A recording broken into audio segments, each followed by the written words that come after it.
Assalamu alaikum. Welcome to all. Today we are going to discuss very important topic, that is cash management. Cash management इसलिए important है कि हर एक company को, हर business को ये problem होती है कि उनके पास कैश होना चाहिए डे टू डे एक्टिविटीज़ के लिए, क्योंकि ट्रांजैक्शन मोटिव है। कुछ प्रिकॉशनरी मोटिव्स होते हैं, उनके लिए कैश का अवेलेबल होना चाहिए, क्योंकि अनएक्सपेक्टेड एक्सपेंडिचर्स आ सकते हैं कंपनी के अंदर। कुछ स्पेकुलेटिव मोटिव्स हो सकते हैं, कुछ अपॉर्चुनिटीज़ आ सकती हैं कंपनी के लिए, इन्वेस्टमेंट अपॉर्चुनिटीज़। अगर कैश अवेलेबल नहीं होगा तो हम उन अपॉर्चुनिटीज़ को कैश नहीं कर सकते। तो प्रॉब्लम यह है कि कंपनी में cash all the time available होना चाहिए, क्योंकि कंपनी अपनी लिक्विडिटी पोजीशन को डिस्टर्ब नहीं करना चाहती। अगर कंपनी के पास कैश अवेलेबल नहीं है for day to day activities, इसका मतलब है कंपनी की लिक्विडिटी पोजीशन डिस्टर्ब होगी, कंपनी के लिए प्रॉब्लम्स आएंगी, कंपनी के सप्लायर्स, कंपनी के customers, everything can be disturb. अब आप दूसरी साइड पे देखें, अगर कंपनी के पास बहुत ज़्यादा एक्सेस अमाउंट में कैश अवेलेबल है, आइडल कैश पड़ा हुआ है, कंपनी के पास इतना ज़्यादा कैश है कि उसकी ज़रूरत नहीं है फ़िलहाल आपको, इवन दो कंपनी के पास extra amount of cash is available, तो ये भी एक प्रॉब्लम है। मतलब कैश का बहुत ज़्यादा होना, एक्सेस अमाउंट में होना, ये भी प्रॉब्लम है, और कैश का बहुत कम होना, day to day activities manage ना हो रही हैं आपकी, इसका मतलब है ये भी प्रॉब्लम है। तो दोनों सिचुएशंस के अंदर कंपनी के लिए प्रॉब्लम है कैश का कम होना और कैश का बहुत ज़्यादा होना। अब ये दो हमारे लिए प्रॉब्लम्स हैं, तो मसला ये है कि हमें इसको मैनेज कैसे करना है। तो आज हम इसको मैनेज करने जा रहे हैं, कैश मैनेजमेंट ही आज हमारा टॉपिक है। और सबसे बड़ा क्वेश्चन, कैश होना चाहिए, ये क्वेश्चन है, लेकिन इससे भी बड़ा क्वेश्चन ये है कि कैश होना कितना चाहिए, क्योंकि आपको ये पता होना चाहिए कि बिज़नेस के अंदर कैश कितना होना चाहिए। ये तो ठीक है कि कैश होना चाहिए, लेकिन इससे ज़्यादा इम्पोर्टेंट ये है कि कितना कैश होना चाहिए। इन्हीं सारी चीज़ों को मैनेज करने के लिए, देखने के लिए, इन क्वेश्चंस के आंसर्स के लिए हम आगे बढ़ रहे हैं आज कैश मैनेजमेंट के टॉपिक में। बैलेंसिंग एक्ट, सबसे पहले तो हमें पता होना चाहिए कि हमें अपने पास बैलेंस करना है कि कैश ना ही हमारी लिक्विडिटी पोजीशन डिस्टर्ब हो और ना ही हमारी प्रॉफिटेबिलिटी जो पोजीशन है उसमें कोई डिस्टर्बेंस आनी चाहिए। देखें जी, अगर तो आपके पास कैश बहुत ज़्यादा अवेलेबल है, आइडल कैश पड़ा हुआ है, उसको आप यूटिलाइज कर सकते थे प्रॉफिटेबिलिटी के लिए, कहीं मार्केटेबल सिक्योरिटीज़ में इन्वेस्ट करके, कहीं भी इन्वेस्ट करके आप प्रॉफिटेबिलिटी जनरेट कर सकते थे। लेकिन अगर वो कैश अपने एक्सेस अमाउंट में लिक्विडिटी को मेंटेन रखने के लिए आपने रखा हुआ है, जो कि लिक्विडिटी की जो मेंटेनेंस लेवल है उससे भी ज़्यादा बढ़ा हुआ है, तो आपकी प्रॉफिटेबिलिटी डिस्टर्ब होगी। ठीक है, लेकिन अगर आप सारा कैश अपना इन्वेस्ट कर देते हैं जहां आप प्रॉफिटेबिलिटी जनरेट करना चाहते हैं, आपका टारगेट प्रॉफिटेबिलिटी बन गया है, तो फिर आपकी लिक्विडिटी डिस्टर्ब होगी। तो हमें इन दोनों चीज़ों को डिस्टर्ब नहीं होने देना, हमने कुछ ऐसा प्रोसीजर क्रिएट करना है, ऐसा आइडिया क्रिएट करना है कि हमारे पास एक बैलेंसिंग एक्ट बन जाए, दोनों चीज़ों में बैलेंस आ जाए, तो हम सक्सेसफुल हो सकते हैं। अदरवाइज प्रॉब्लम ही प्रॉब्लम्स है हमारे लिए, ये बात जहन में रखिएगा। Alright, cash management, there are 3 basic strategies to manage cash and cash related dealings. हमारे पास 3 स्पेसिफिक स्ट्रेटजीज हैं, मॉडल्स हैं, जिनको हम यूज़ करके कैश को मैनेज करने की कोशिश करते होते हैं। तो उसमें से नंबर 1, हमारे पास कैश बजट्स बनाते हैं, ताकि हमें पता चले कि हमारे पास कैश रिसीव कितना होगा, हमारे पास कैश डिसबर्समेंट्स कितनी हैं जो हमने पेमेंट्स करनी हैं, और कैश रिसीट्स में से डिसबर्समेंट लेस करते हैं हमें आइडिया होता है कि हमारे पास क्लोजिंग बैलेंस ऑफ कैश कितना होगा, क्या हमारे पास डिसबर्समेंट्स के लिए कैश अवेलेबल होगा या नहीं होगा। तो इस चीज़ को मैनेज करने के लिए हम कैश बजट्स बनाते हैं। एंड सेकंड वन पाउवल मॉडल है जी, जिसको आज हम डिस्कस करने जा रहे हैं। आज हमारा टारगेट ये मॉडल है, Baumol model. William J Baumol ने प्रेजेंट किया था 1952 में। तो आज हम इसको ज़रूर डिस्कस करेंगे और इन डिटेल आज हम इसी को डिस्कस करने जा रहे हैं। And the third one we have Miller Orr model, इसको भी हम डिस्कस करेंगे लेकिन नेक्स्ट लेक्चर में। ओके स्टूडेंट्स, बाउमल मॉडल हमें क्या कहता है, हमें आइडिया क्या दे रहा है? Cash management models are aimed at minimising the total cost associated with movements between, यानी बेसिकली कैश को हमें इस तरह से मैनेज करना है कि कैश के रेलेवेंट जो हमारे पास कॉस्ट आएगी, उसको मैनेज करने की जो कॉस्ट होगी वो सबसे कम होनी चाहिए, मतलब मिनिमाइज होनी चाहिए, ताकि हम लोग अपनी जब कॉस्ट को कम करेंगे तो हमारी प्रॉफिटेबिलिटी बढ़ेगी। अब यहाँ पर बड़ा इंपॉर्टेंट पॉइंट लिखा है कि आपने aimed at minimizing the total cost associated with movements between, दो चीज़ों की मूवमेंट के दरमियान जो कैश की कॉस्ट है वो कम होनी चाहिए। वो दो चीज़ें अब कौन सी हैं, इसको ध्यान कीजिएगा स्टूडेंट्स, साथ साथ रहिएगा please. A current account very liquid but not earning interest. Current account का मतलब है कि हमारे पास कैश अवेलेबल कंपनी में पड़ा हुआ है, ज़ाहिर है जी वो हमारे पास कैश अवेलेबल है तो उसके ऊपर हम कोई इंटरेस्ट तो नहीं जनरेट कर रहे, कुछ कोई इंटरेस्ट अर्न नहीं कर रहे। एक तो हमारे पास ये अकाउंट होगा।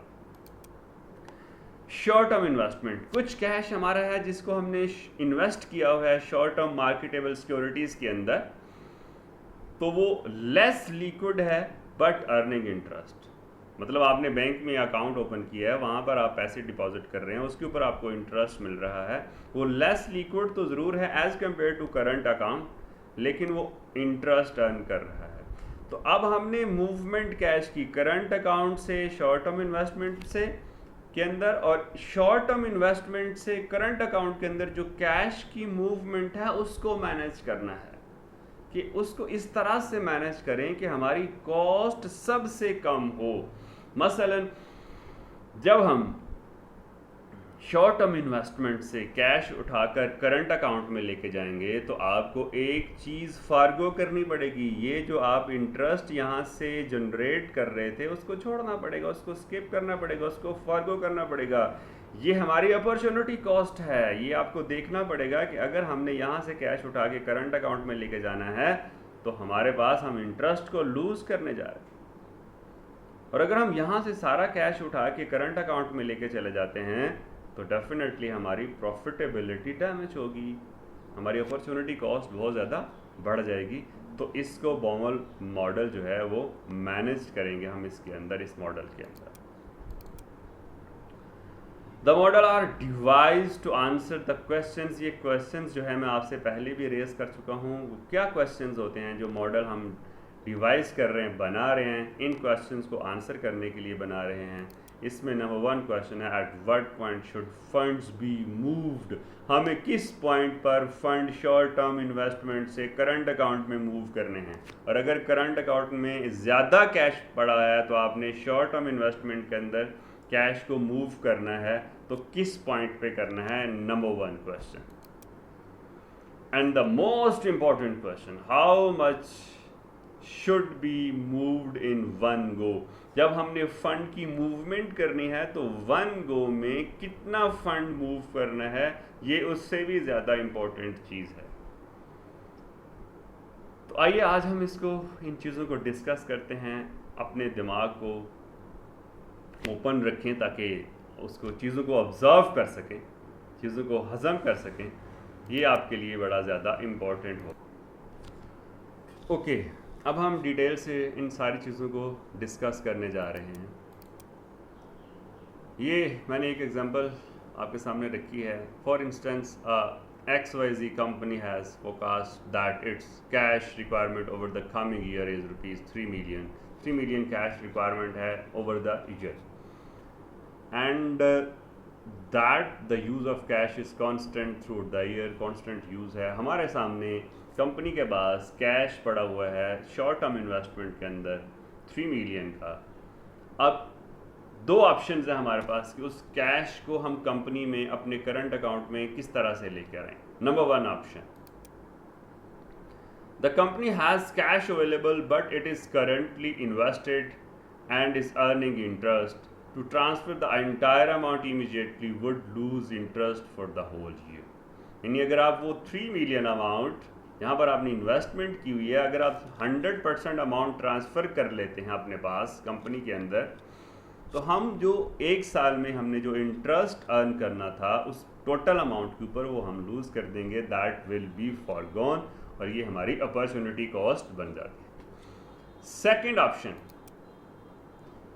so it would therefore be more sensible to transfer amounts throughout the year as required. मतलब ये ज़्यादा सेंसिबल होगा कि हम अमाउंट जितनी हमें रिक्वायर्ड है, जितनी हमें चाहिए उतनी ही अमाउंट हम ट्रांसफ़र करें, ना कि सारी की सारी अमाउंट ट्रांसफ़र करें, ताकि जो रिमेनिंग बैलेंस होगा कम अज़ कम आप उस पे इंटरेस्ट अर्न कर सकें. However, each time cash is transferred there is a fee payable to sell investment, and therefore the more transfer the greater the cost. देखिए, अगर आपने मार्केटेबल सिक्योरिटीज़ में आपने इन्वेस्टमेंट की हुई है तो हर ट्रांजैक्शन के ऊपर आपको कुछ कॉस्ट पे करनी पड़ती है, उसको बोलते हैं ट्रांजैक्शन कॉस्ट. जो भी आप ट्रांजैक्शन, जब भी आप मार्केटेबल सिक्योरिटी से फ़र्ज़ कर लें आपने स्टॉक एक्सचेंज के अंदर इन्वेस्टमेंट की हुई है, तो हर ट्रांजैक्शन के ऊपर आपको ब्रोकर की फ़ी पे करनी पड़ती है, उसकी कमीशन पे करनी पड़ती है. तो ये एक ट्रांजैक्शन कॉस्ट है.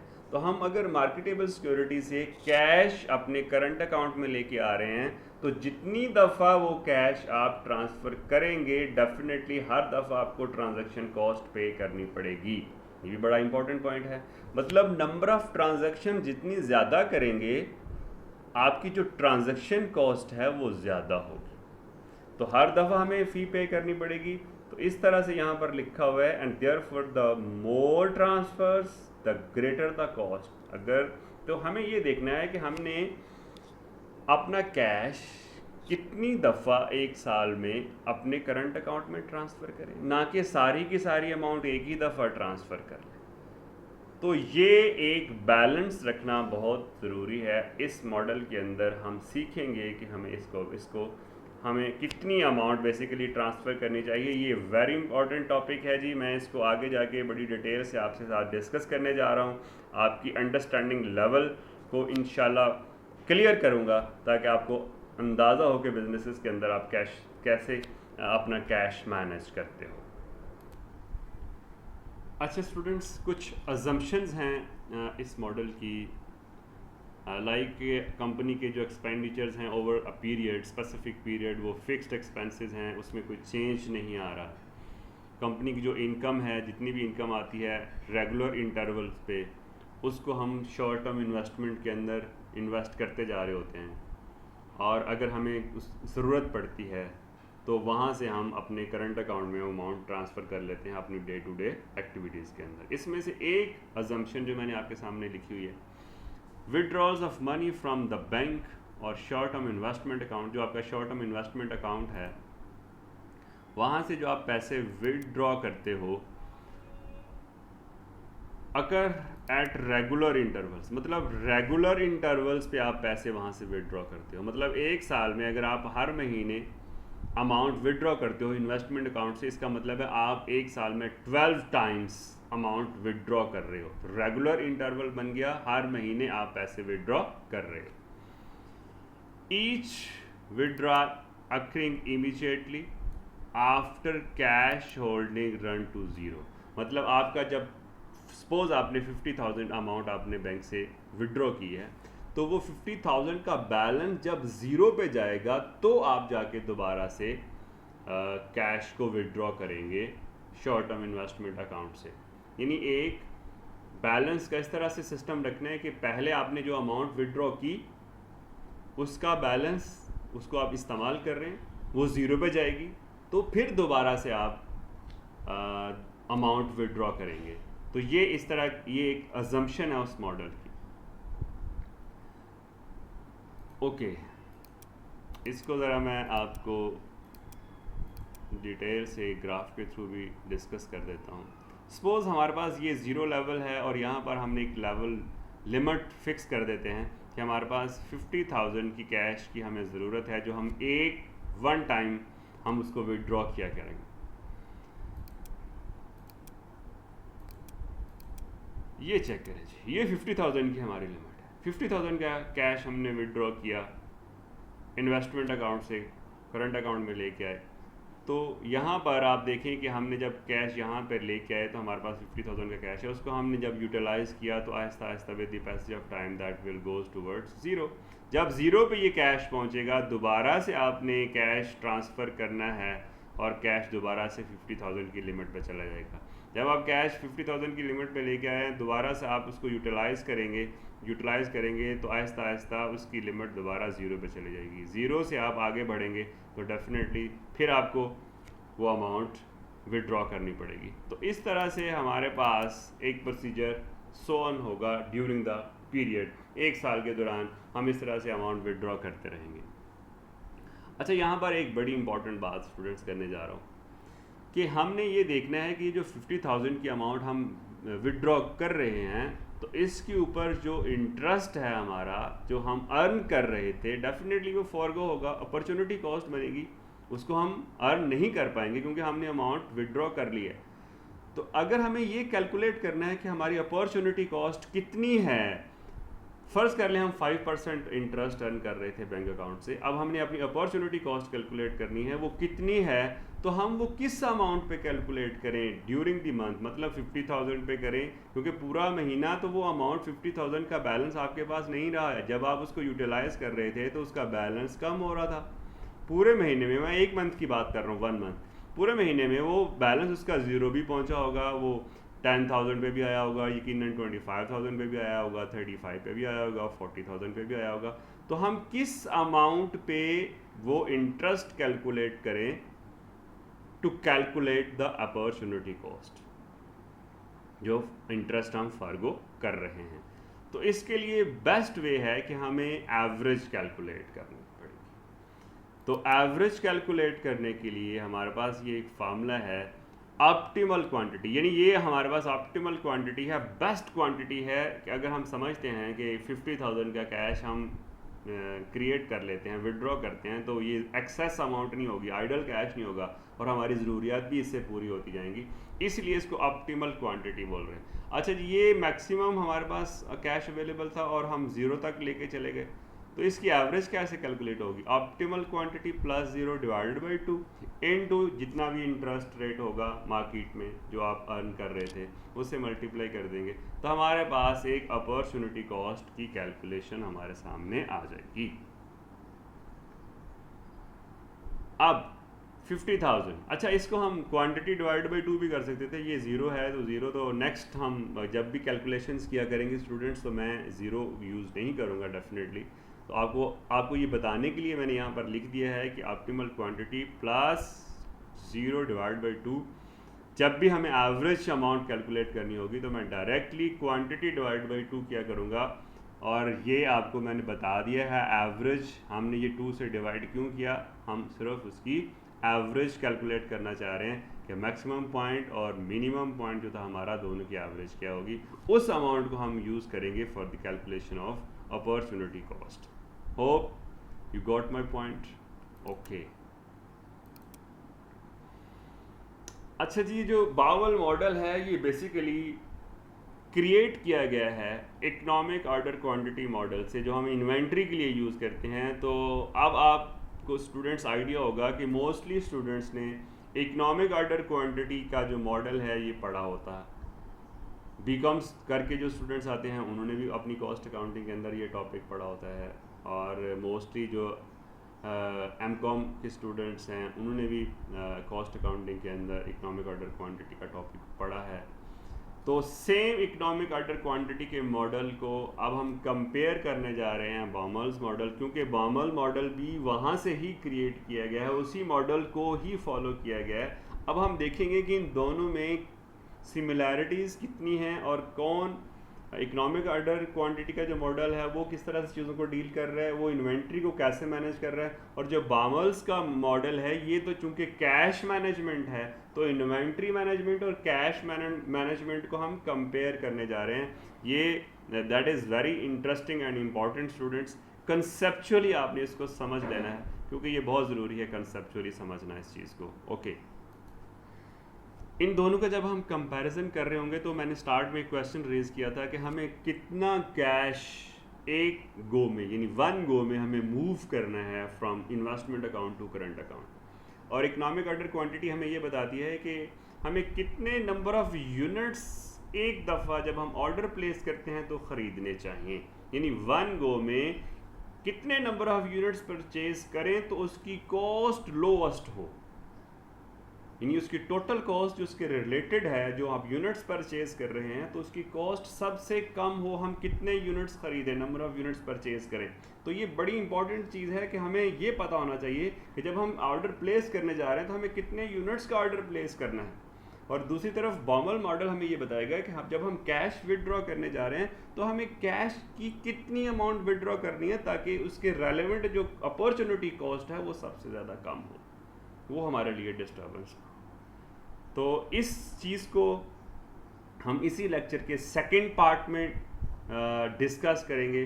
तो फर्स्ट पार्ट के लिए इतना ही था, सेकंड पार्ट में इंशाल्लाह इसको डिटेल से डिस्कस करने जाएंगे। Thank you very much.